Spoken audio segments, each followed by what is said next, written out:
Unfortunately, the Respect for Marriage Act did not codify same sex marriage into law on a federal level, but it does provide some additional protections, mostly for those of us who are already married.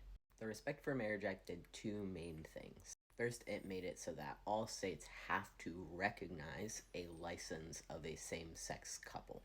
Even if at some point in the future that state does not recognize same sex marriages as legal, they still have to recognize your marriage license. So, for example, with me and my wife, technically we have a same sex marriage license because Florida does not allow me to change my gender marker. If the Supreme Court decided to overturn the ruling on same sex marriage, Florida would still be required to legally recognize our marriage. The second thing that it did is require all states to recognize same sex marriage licenses even if they were not issued in that state, and requires other states to give you a license if it is legal there, regardless of whether you are a resident in that state. So, for example, let's say that me and my wife went to Massachusetts to get married when we got married last year. If the Supreme Court decided to overturn the ruling, Florida would still have to recognize that marriage license.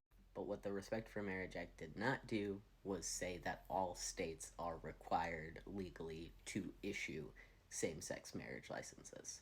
It did not make it impossible for the ruling to be overturned.